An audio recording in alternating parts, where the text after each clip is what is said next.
So, I know that you've already read some, but I think we should start from the beginning. Alright.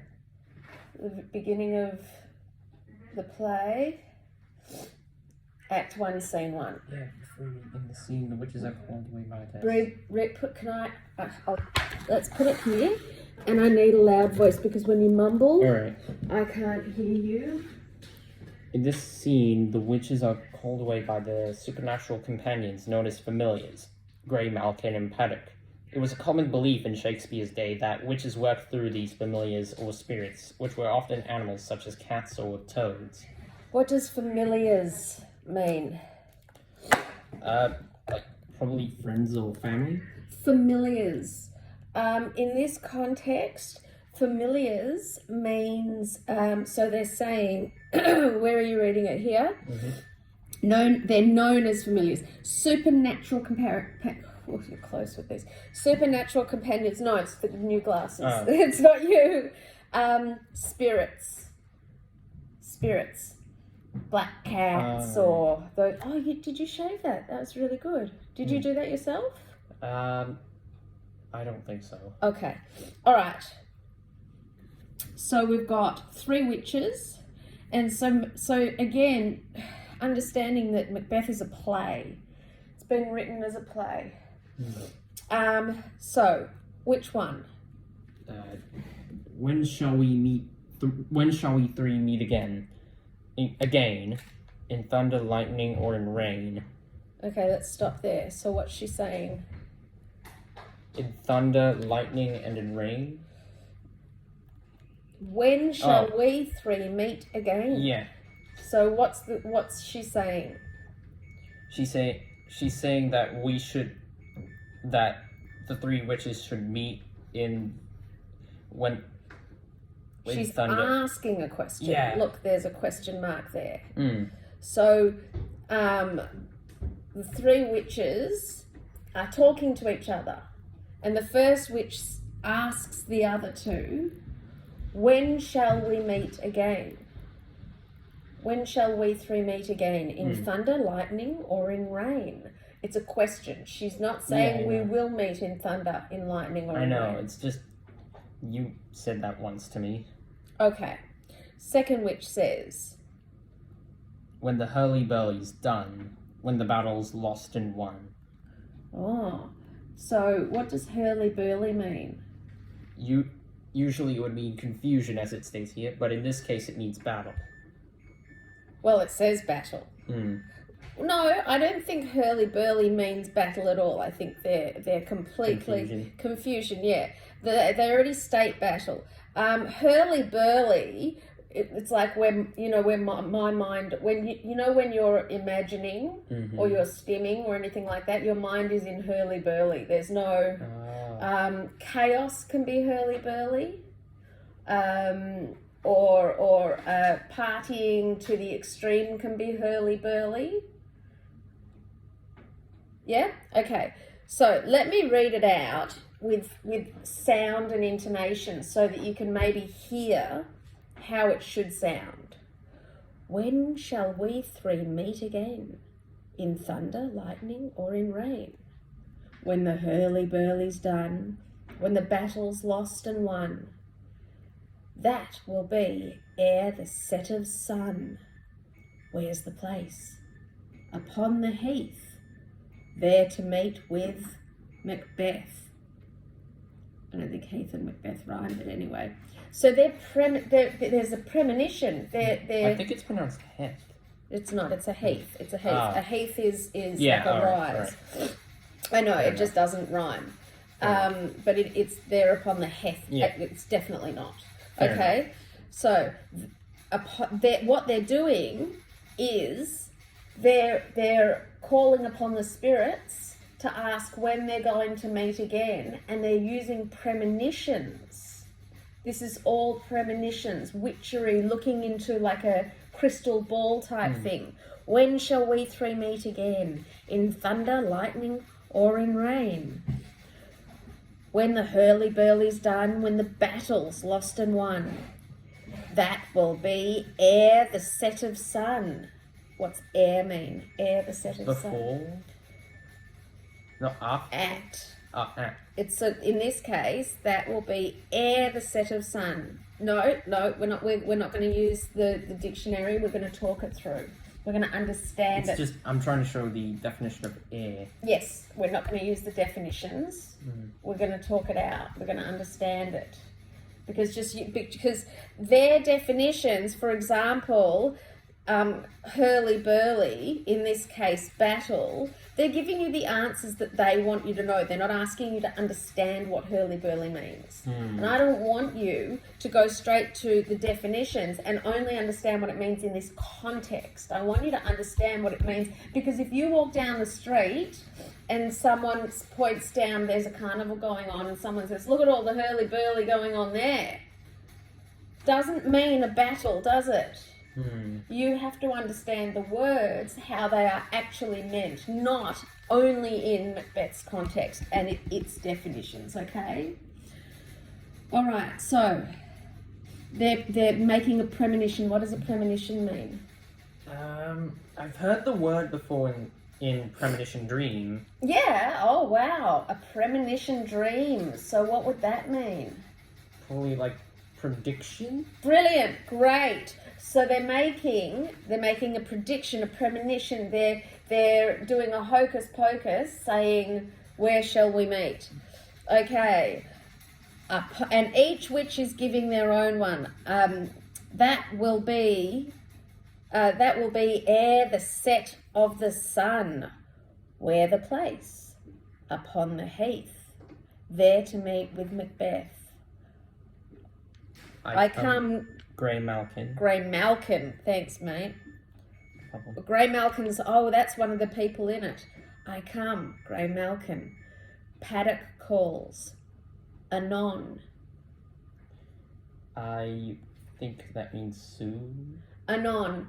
Yeah, you would say, if you were saying see you later or see you soon, you would say, like if we were walking and we'd had a conversation, you would say, anon, or it would mean later, soon, later. Like see you later or see you soon. You know how they both mean the same thing? Anon means that. Fair is foul and foul is fair. Hover through the fog and filthy air. Fair is foul and foul is fair. What is that? What? Isn't that a contradiction? I think so. Fair is foul. Foul, what does foul mean? Foul means like false. Like that's a foul smell. What's foul mean? Disgusting. Bad. Yeah, bad. Fair means good. Yeah. Good is bad and bad is good. What does that mean? Foul is fair and fair is foul. It means, have you ever heard the term, it's all fair in love and war? Have you ever heard the term, it's all fair in love and war? I think so. Yeah. Fair is foul and foul. It just means,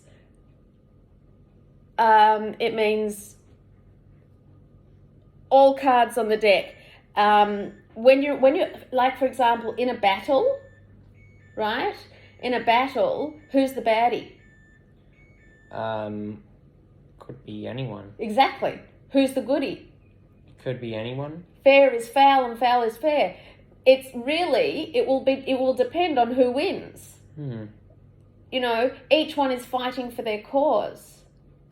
So, for example, if you do, let's say you get lost in the supermarket when you're a little boy, right? You're lost in the supermarket. I've lost you. I'm your mum. Am I the goodie or the baddie? Are you the goodie or the baddie? Who's fair and who's foul? Did I lose you or did you get lost? No one's to blame. It happened. It's equal. Yeah. It's unusual to have an equal scenario where good is bad and bad is good. Fair is foul and foul is fair. Hover through the fog and filthy air. Who are the witches? Oh, okay. These are, oh, right. These are questions. These are questions. Shall we go through the questions? No? Because you will be going through them. Okay. So now, here we go. We've got Duncan, Malcolm, and a sergeant. Donalbain and Lennox, who meet a bleeding surgeon. At the beginning of the scene, Malcolm asks the sergeant about the battle. Sergeant. I know it's spelt sergeant, but it's the sergeant. Yeah. Sergeant.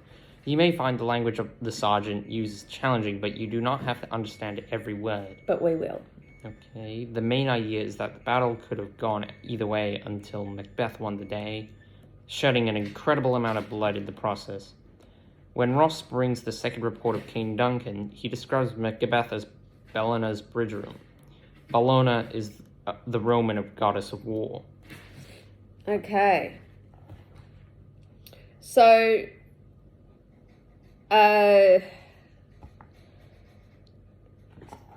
here we are, where Malcolm meets a sergeant. So we've got Duncan, Malcolm, and a sergeant in this first one. Okay. What bloody man is that? Says Duncan. He can report, as seemeth by his plight, of the revolt, the newest state. All right, let's just forget that. Let's just talk about it. What bloody man is that? Is that literal? I think so. It is. There's a man lying there, half covered in blood. He can report. He can tell what's going on. What's happened. Yes, exactly. As seemeth by his plight. Seemeth? Yeah, seem. Really easy. You just take off the if. Yeah. So, what bloody man is... What bloody man is that? He can report as seems by his plight. Plight is what you've been through. Oh. Your plight at the moment, you go through school. If it's you've been through it though, it was your plight. So Year 9 was my plight. Yeah, it was your experience, but it's more of a negative experience more than anything. Usually, not necessarily. Certainly in this case, but not necessarily. But a plight will be your experience. And the state that he's in. So he's all bloody. It shows that he's been through a plight. He's been through an experience. We can see what experience he's been through, his plight. The experience, I think, is probably the best. Of the revolt, the newest state. So, of the revolt. Rebel? Yeah, a revolt. Yeah, a rebellion more than rebel. Brilliant. The newest state. Now, that doesn't mean state of Victoria state, does it? Doesn't mean state as in the state of. What does state mean? Like, how's everything's going on? Yeah. What state are you in? I'm in a happy state. What am I in? I'm in a state of lunacy. Okay? This is the sergeant who, like a good and hardy soldier, fought 'gainst my captivity. Hail, brave friend. It's funny because hail isn't like high, like hail. Yeah, it's not hail, is it? Yeah, I know. Hail was a common way to greet people. Hail, good friend. Hi. Say to the king the knowledge of the broil. I don't know. Broil. So, I think I've got these done a bit too tight. Say to the king the knowledge of the broil. as thou didst leave it. Broil is the best way I could describe it is, for example, when you put the kettle on, right? It comes to a boil, doesn't it? Oh. And a broil is like a fight, but at its peak. Does that make sense? All right. So what's he asking? "Gainst my captivity, hail, brave friend. Say to the king the knowledge of the broil as thou did leave it." Didst leave it. Didst leave it. What's he saying? Say to Tell the king the peak of the fight Yeah. It's all right. I'm just fixing my glasses. from what you know. So he's not in the middle of the battle, is he? Yeah. Right now. So as you left it, what's the state as you left it? Yeah. Tell the king the state of the war as you left it. Exactly. Okay. Doubtful it stood. I doubted we would win. Doubtful it stood. We don't know yet. We don't know yet how it's going to finish. As two spent swimmers, Jesus Christ, this is so unnatural. As two spent swimmers that do cling together and choke their art. Now that's an interesting... So, keeping in mind that he's trying to make you imagine with his words how things are. Now, what does spent mean? Two spent swimmers. I don't know. Exhausted. I'm spent. Oh, okay. I'm exhausted. It's not like spent as in money. Not at all. I'm spent. It means I'm done. There's nothing left in me. So now imagine two exhausted swimmers in the middle of the ocean clinging to each other.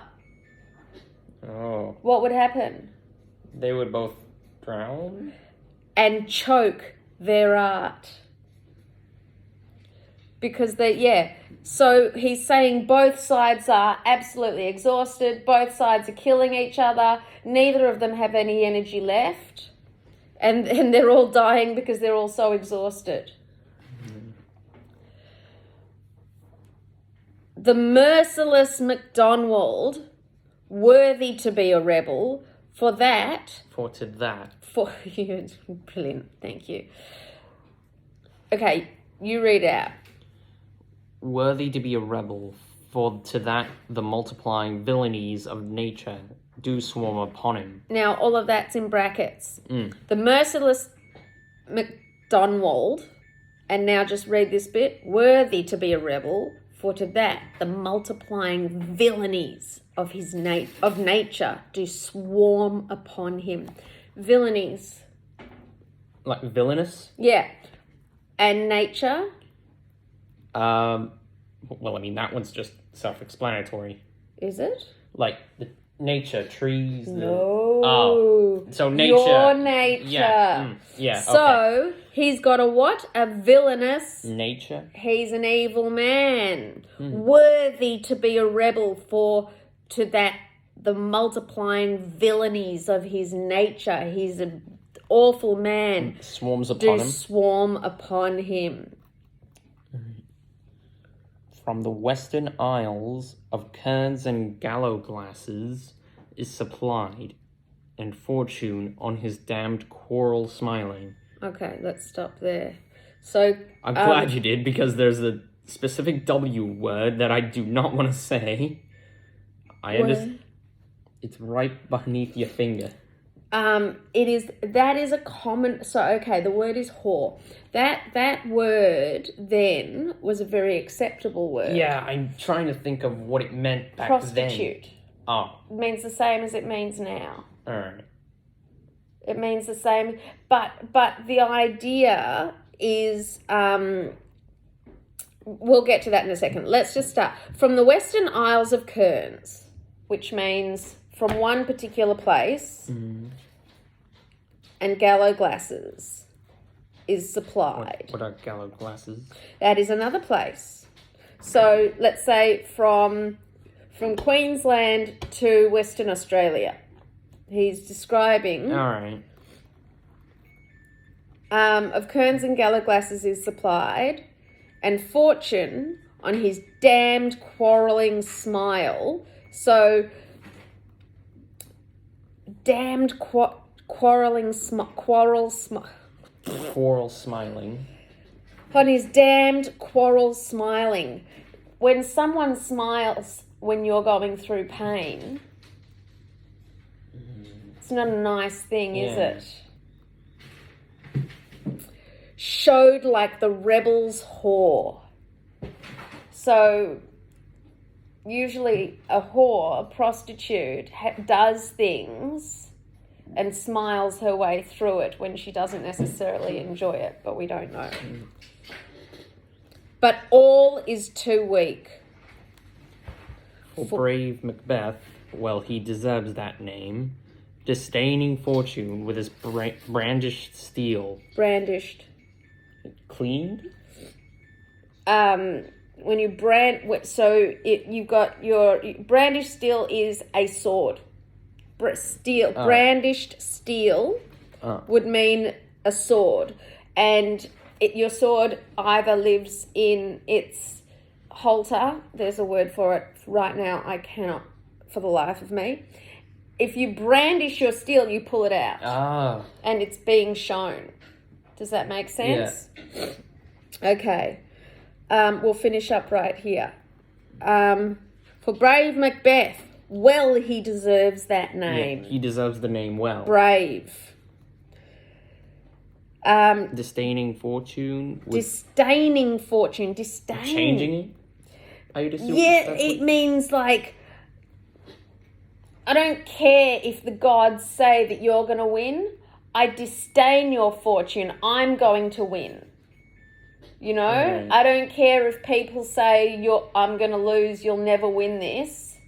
I disdain that fortune. So, with his brandished steel, which smoked with bloody execution. That's funny because they don't smoke, do they? Now, interestingly though,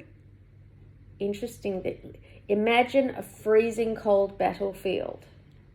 And imagine someone cutting someone's head or someone's body and the blood on... It just freezes? What would rise off it? Steam? Oh! Yeah. With smoke, smoked with bloody execution. So there was so much blood on his brandished sword that it looked like it was smoking in the cold battlefield.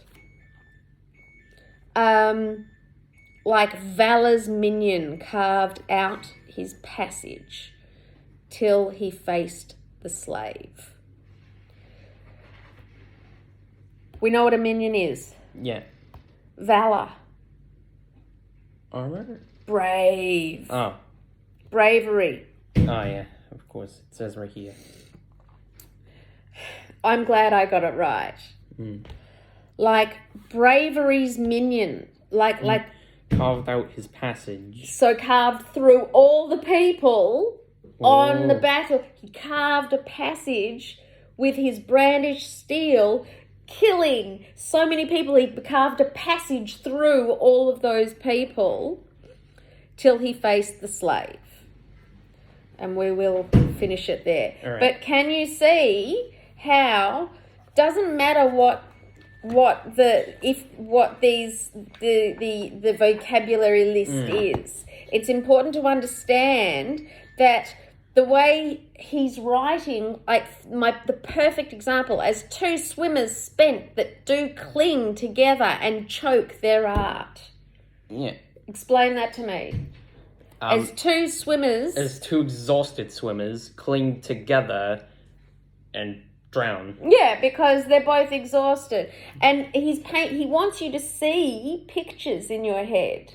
He's trying to describe things, lyrically, so that you see pictures in your head. Carved a passage, brandished steel, smoking. All of his words. Now, I could have basically said, hey, who's that? Oh, it's looks like a soldier. Hey, soldier, tell me what happened.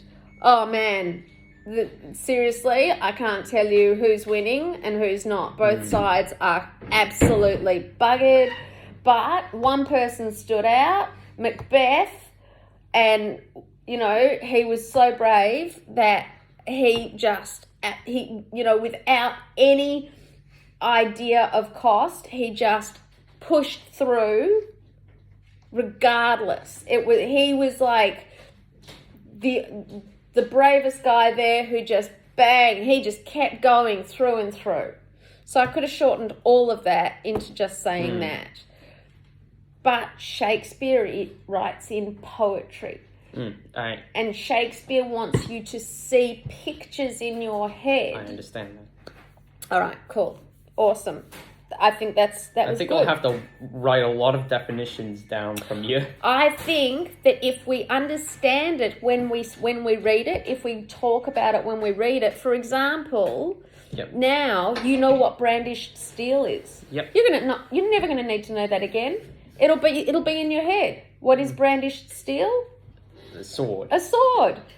And it's take it out and show it. Because if your steel, if they refer to steel, it's usually your sword. But if it's tucked away, then it's not brandished and brought out. You'll remember that. You're not going to need to write any of these. That's why we're going to go through this like word by word by word by word. Okay? Yep. Awesome.